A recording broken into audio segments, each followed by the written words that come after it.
Merci Saint-Esprit. Frères bien-aimés, nous nous saluons fraternellement ce matin dans le beau et précieux nom de notre Sauveur et Seigneur Jésus qui revient bientôt, qui fait de nous ce que nous sommes au nom puissant de Jésus-Christ de Nazareth. Amen. Ce matin, nous voulons dire Alléluia à Dieu pour les merveilles qu'il fait dans nos vies, pour la grâce puissante de sa main.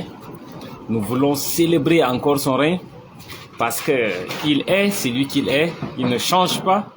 Et voilà, il fait que nous sommes appelés ses fils et c'est un privilège pour nous.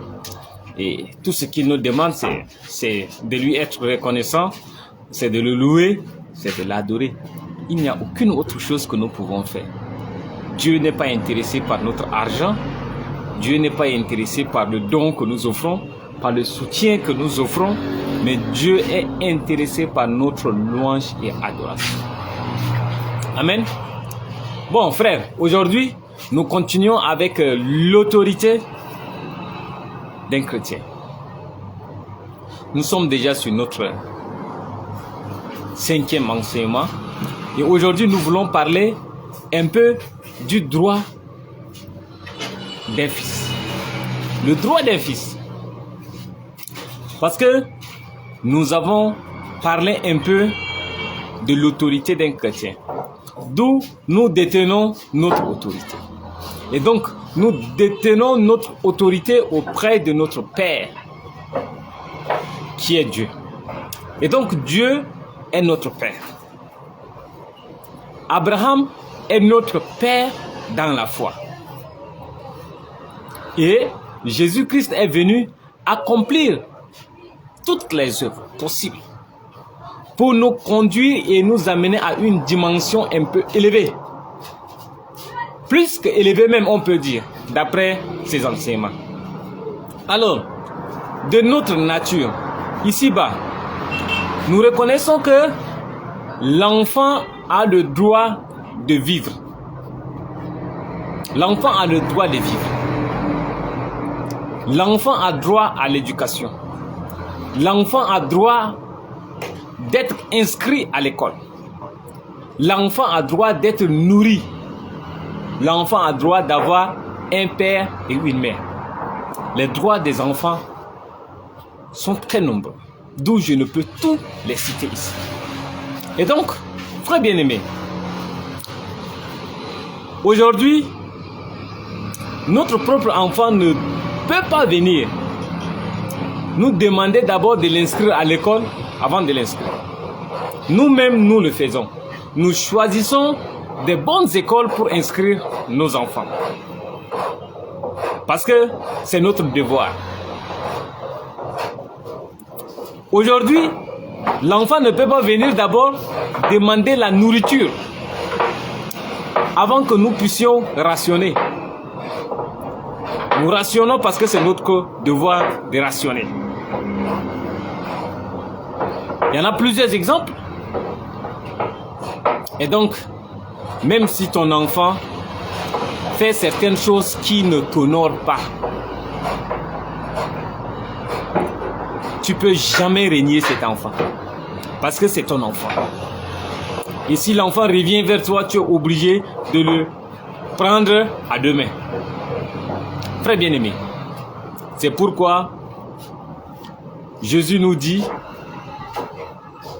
que nous devons d'abord rechercher premièrement le royaume des cieux. Et tout ce dont nous avons besoin nous sera donné. Imaginez qu'un père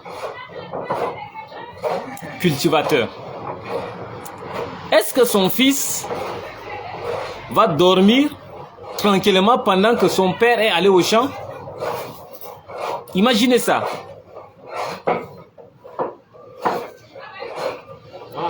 Jamais. J'ai mon enfant qui a encore 6 ans. Mais quand il se lève, il cherche d'abord à me satisfaire. Il dit, papa, est-ce que je peux essuyer tes chaussures? Papa, est-ce que je peux aller avec toi au travail? Papa, je veux venir avec toi au travail. Il est prêt à faire tout ce dont je peux faire. Et c'est lui qui arrange les caleçons de son petit frère qui a encore quelques mois. C'est lui qui arrange toujours les caleçons. Il aide sa maman à faire le travail de ménage. C'est ça un enfant. Un enfant qui aide ses parents. Et donc Dieu est notre Père. Nous sommes appelés à travailler avec Dieu. Travailler veut donc dire quoi? Œuvrer dans le domaine de l'évangélisation. Répandre la parole de Dieu, c'est-à-dire l'évangile, à ceux qui ne les écoutent pas. Chaque jour. Pas le dimanche. Chaque jour. Imaginez qu'un fils qui se présente que le dimanche devant son père pendant quelques heures, est-ce qu'il peut bénéficier de la même chose que le père donne à ceux qui se présentent devant lui tous les jours? Il y a les chrétiens qui le matin lisent la Bible. Ils passent assez de temps dans la méditation. Ils méditent la parole. Ils louent Dieu. Ils prient. Ils intercèdent. Mais certains, quand ils se lèvent, Seigneur, je te remercie parce que je suis debout. Seigneur, je te prie de me protéger parce que je sors. Seigneur, ils invoquent la protection. Ils invoquent la protection. Est-ce quand on venait pour tuer Jésus, est-ce que, qui a dit? Dieu a envoyé un ange, il a dit, déplacez l'enfant. Car ils viennent pour le tuer. C'est Dieu qui veille sur nous. C'est Dieu qui veille sur nous. C'est pas nous qui devons d'abord le demander de veiller sur nous. Nous devons prier pour que Dieu nous outille encore davantage. Nous devons prier pour les autres. Parce que nous appartenons déjà à Dieu. Et notre vie, c'est Dieu qui l'entretient. Il a dit que si nous faisons de nous sa maison, il viendra habiter en nous. Il viendra habiter en nous. Et c'est pas nous qui vivons, mais c'est Christ qui vit en nous. Et Christ vit en nous. Et nous prions encore Christ. Christ est où? Christ est où? Il est en nous. Christ est en nous. Il est en nous. C'est pas nous qui vivons, mais c'est Christ qui vit en nous. C'est que l'on dit que le Dieu de ces puissances-là est en nous. Le Dieu d'onction est en nous. Le Dieu des richesses est en nous. Et Jésus a dit, celui qui nous voit a vu le Père. Frère bien-aimé, nous sommes les fils d'un Dieu vivant. Un fils est celui-là qui aide son père. Un fils est celui d'où le père fait des projets avec lui. Ton père t'inscrit à l'école pour qu'un jour tu puisses venir l'aider. Alors, aujourd'hui, je voudrais nous expliquer pour que nous comprenions que nous tous qui sommes intercesseurs, nous qui ne cessons de prier pour l'œuvre du Seigneur, nous qui nous sacrifions pour gêner des jours, des heures pour le ministère, nous qui sommes prêts à aller n'importe où pour la gloire de Dieu, nous devons traverser des moments difficiles. Et c'est notre devoir. Parce que nous sommes appelés à traverser ce moment difficile. Imaginez, Élie était dans le désert. Il était nourri par quoi? Par le corbeau. Et l'ordre a été donné par qui? Par Dieu. Et quand Élie était coincé, Dieu le dit, va quelque part, tu trouveras telle chose. Frère bien-aimé, le temps que nous prenons pour prier pour nous-mêmes là, nous devons laisser les autres prier pour nous. Nous devons demander aux autres de prier pour nous. L'histoire de ma famille appartient à Dieu et à d'autres personnes. Aujourd'hui, si tu vois qu'un de tes frères est en train de dérouter du chemin. Et tu dis, mais lui là, il se fait homme de Dieu. Lui là, il se fait. Et voilà, il est tombé, c'est bien fait pour lui. Frère bien-aimé, lorsque Étienne était arrêté, c'est ce que les autres ont dit. C'est ce que les autres ont dit. Ils ont vu Étienne comme ça. Ils n'ont rien fait. Les gens sont allés lapider Étienne. Étienne était mort. Sans qu'ils ne font rien. Mais lorsqu'ils étaient arrivés, arrêter encore un autre disciple que vous le connaissez très bien. C'était qui? C'était Pierre. N'est-ce pas? Ou bien je me trompe? Il faut lire la Bible. Lorsqu'on était venu arrêter ses disciples, les disciples ont dit, ah bon, on vous a laissé amener Étienne. Parce que c'était dans l'inconscience. Maintenant là, on se réunit tous chez Marie là-bas. On se retrouve. On saura ce qu'on peut faire. On ne pourra pas venir nous-mêmes. Mais on invoquera les anges guerriers qui vont aller délivrer ces frères-là. Et ils se sont retrouvés dans la chambre de Marie. Ils ont prié, intercédé. Seigneur, nous ne voulons plus ça. Seigneur, nous voulons que tu délivres l'apôtre. Ils ont prié. Et voilà que l'ange était descendu. Il a ouvert la porte. Et le disciple était sorti. Très bien aimé. C'est de ces chrétiens-là que Dieu a besoin de nos jours. Si ton frère est tombé, tu dois prier pour ce frère afin qu'il se relève. Parce que nous travaillons beaucoup et l'ennemi rôde autour de nous là comme ça pour nous faire tomber. Et quand ton frère tombe, ça doit plutôt te faire mal que toi tu ris sur lui. Aujourd'hui quand j'écoute que pasteur Karambiri est dans la sorcellerie, mais ça me fait mal. C'est un exemple, hein. Je n'ai pas dit que pasteur Karambiri est dans la sorcellerie. C'est un exemple que je prends pour que vous compreniez que si moi j'écoute et j'entends que pasteur Karambiri est dans la sorcellerie, aujourd'hui je fléchis genoux, je gêne pendant un mois pour le ramener. Je ne permettrai pas parce qu'un homme qui a impacté, qui a blessé des démons, s'il entre dans la sorcellerie, mais les démons vont vraiment le manipuler, il va s'enfuir. Et donc frère bien-aimé, nous devons répondre avec audace à ceux qui font tomber nos frères. Nous devons prier pour ces frères-là. Si moi je suis tchadien et que pasteur Karambiri est burkinabé, c'est ma mission parce que nous sommes des mêmes sangs. C'est le même esprit qui agit en nous tous. Donc je dois soutenir ces pasteurs pour que ces pasteurs impactent encore beaucoup de nations. Au lieu que de le critiquer, pour dire que ces pasteurs-là, ils ont dit, lesquels qui ont dit? Lesquels qui ont dit? Pourtant, la Bible dit dans un commandement que tu ne porteras point un faux témoignage contre ton prochain. Elle a dit que ce que les gens disent là, il faut que ça soit là sur la déclaration de 2-3 personnes et que toi-même tu confirmes avant que tu ne dises quoi que ce soit sur un frère. La vie d'intercession là, c'est une vie qui est au-dessus de la sorcellerie. C'est une vie qui est au-dessus de la sorcellerie. La sorcellerie là est en dessous de l'intercession. Parce que un intercesseur peut faire descendre un feu. Et quand un sorcier voit un intercesseur, il fuit.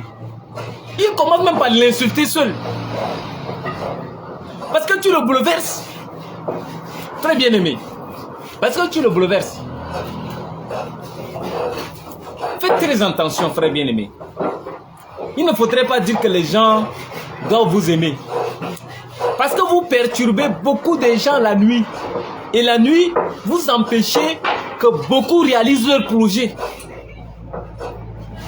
Vous priez beaucoup. Et votre prière empêche l'œuvre des ténèbres de se réaliser. Imaginez dans votre quartier, quand vous faites une marche prophétique sur le quartier. Moi, c'est ce que je fais. Hein. Je sors, je marche et je fais une longue prière. Je marche à pied, je fais le tour du quartier. Je brise les choses et je prends possession de ce quartier. Et je détruis les œuvres de ce quartier. Je m'installe comme le prophète Élie et Élisée. Le roi a envoyé les gens pour faire quelque chose dans la nation, mais ils n'ont pas pu. Et ils disent qu'il y a un homme de Dieu qui est dans ces pays-là. Tout ce qui se passe là, il est au courant. Donc si toi, le diable, tu veux agir dans ce quartier-là, il faut que tu passes d'abord par moi. Frère, ce que je vous dis là, vous allez m'appeler sorcier. Vous allez commencer par m'appeler sorcier. Mais c'est la Bible qui le dit. Nous avons l'autorité. Et cette autorité-là, quand Jésus a mis pied seulement sur la terre, le fou de Gadara était où? Mais il a senti cette présence-là. Ses pieds seulement qui ont touché le sol. On ne s'amuse pas avec Dieu. Et on dit que tout genou fléchira. Tout genou fléchira. Quand tu appelles le nom de Jésus là, dans le règne spirituel, toutes les circulations sont arrêtées, bloquées. Parce que le nom est invoqué. Est-ce que c'est Jésus qui passe? Les gens ne savent pas. Ils s'arrêtent. C'est pourquoi nous devons reconnaître que nous sommes d'un Père. Et que ce Père a un devoir. Et nous avons aussi des droits. Et c'est un Père qui est fidèle. Si nous demeurons dans la parole de Dieu, si nous demeurons dans sa parole, je dis bien, si nous demeurons dans sa parole, Dieu ne nous laissera point. Si nous invoquons le feu aujourd'hui, le feu descendra. Si nous disons à ses frères, telle chose doit arriver, ça doit arriver. Parce que nous parlons au nom de Dieu.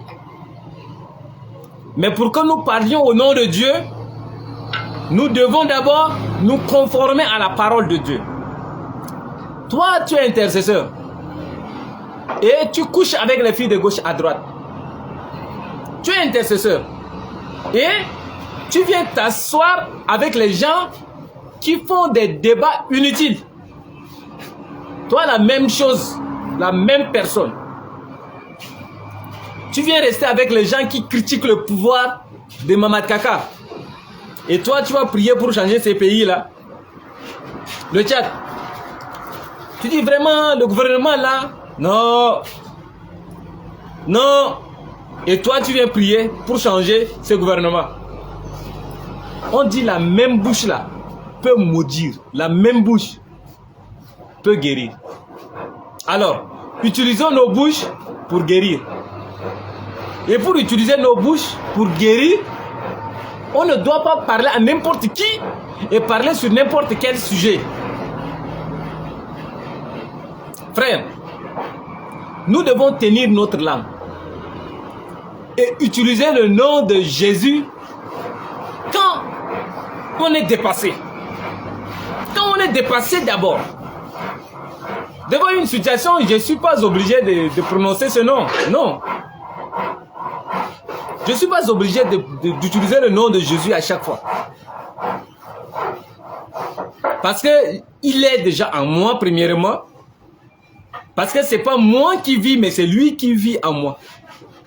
Et donc, si je travaille à crucifier ma chair, je disposerai l'esprit.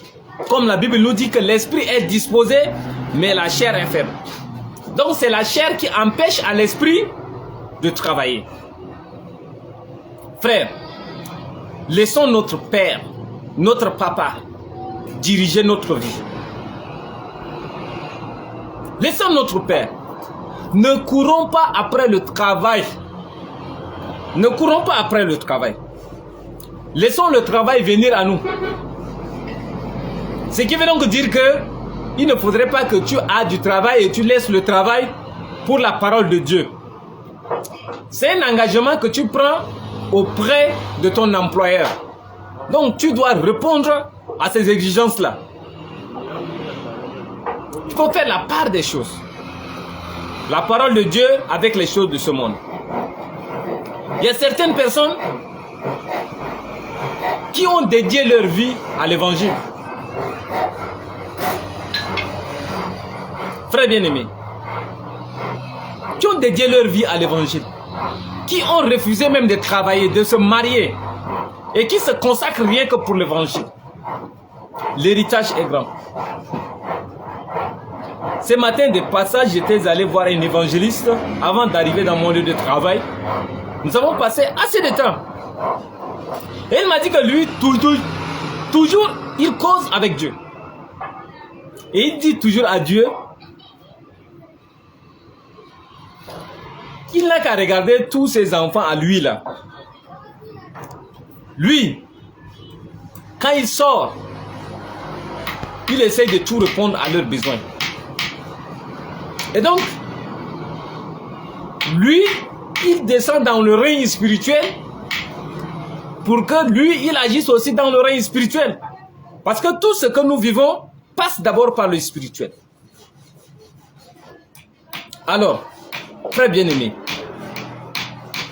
s'il vous plaît, nous avons tout en nous. Premièrement, nous avons le Dieu que le monde recherche en nous. Nous avons l'Esprit de Dieu en nous. Nous avons Jésus en nous. Les trois choses-là sont les plus meilleures. Maintenant, est-ce que nous sommes obligés de les rechercher? C'est pourquoi la parole nous donne juste la réponse. Sans la sanctification, personne ne verra le Seigneur. Et la sanctification veut donc dire quoi? C'est pas vivre dans la sainteté. Non. Quand on vit déjà dans la sainteté, ce mot sanctification ne viendra plus. Parce que Dieu ne se sanctifie pas. Il est lui-même sanctification. La sanctification, c'est le rejet de tout ce qui est contraire à la volonté de Dieu. Imaginez, toi tu ne fumes pas, mais quand quelqu'un qui fume vient rester à côté de toi, est-ce que tu peux rester?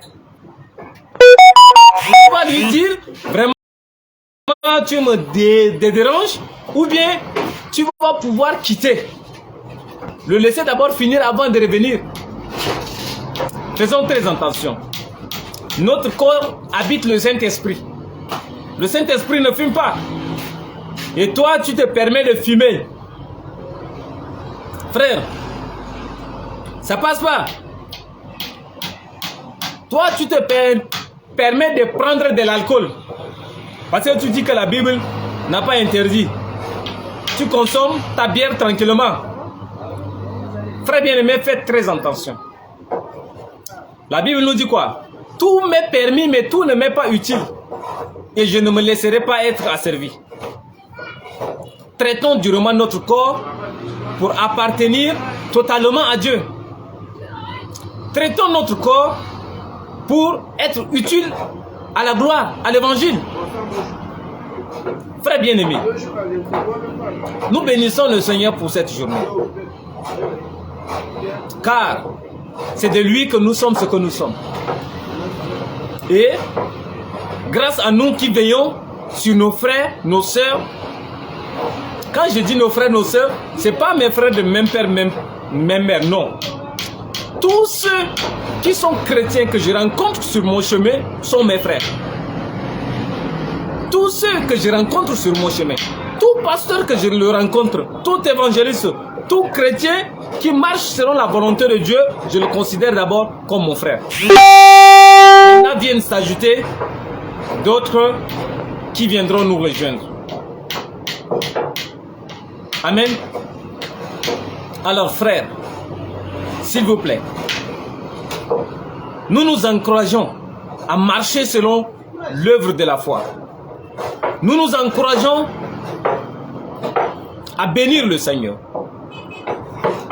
Nous nous encourageons à chercher à nous conformer selon la parole de Dieu. Et ne regrettons rien, parce que Dieu nous connaissait. Dieu nous connaissait. On dit que Moïse était tueur parce qu'il a tué quelqu'un. Mais c'est ce Moïse-là qui a fait sortir les enfants d'Israël, de l'Égypte.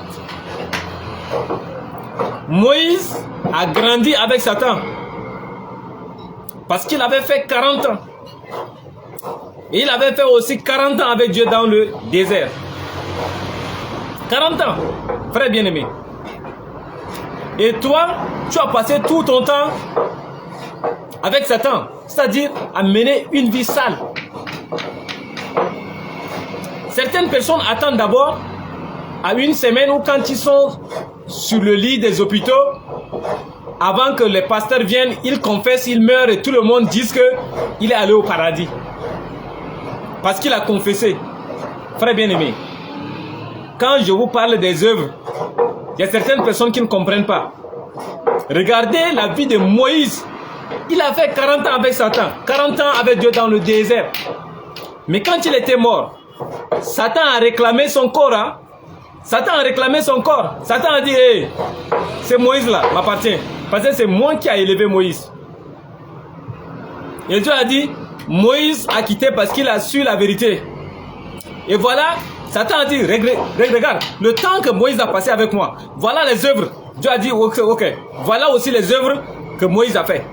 On met ça sur une balance. Ils ont placé ça sur la balance.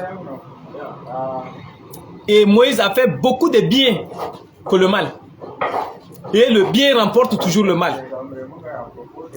Regardez, Zachée, quand il a donné sa vie, il a dit que si je fais du mal à mon prochain, je le rembourse combien de fois? Je le rembourse combien de fois? Frère bien-aimé, faites très attention. Faites très attention. N'attendez pas le jour de votre mort d'abord pour confesser Jésus ou pour venir à l'église pour dire que le moment viendra. S'il vous plaît, faites très attention. On va nous mettre sur la balance. Et faites très attention, je te dis. Que Dieu nous bénisse. Que nous demeurions dans la foi. Et que cette foi que nous demeurions, nous reconnaissons que nous envoyons le feu. Et quand nous envoyons le feu, nous blessons des démons. Et les démons sont cicatrisés. Et les démons nous attendent avec leurs cicatrices. Pour que le jour où nous allons tomber, ils vont nous prendre et nous montrer les cicatrices. Il a dit, voici ça, non. C'est toi qui m'as fait ça. Je t'attends aujourd'hui, je te tiens. Tu vas voir. Et c'est la souffrance pour nous. Toi, un intercesseur, toi qui m'écoutes là. Si tu tombes et que le démon te prend, à bon entendeur, salut. Que Dieu nous bénisse. Amen.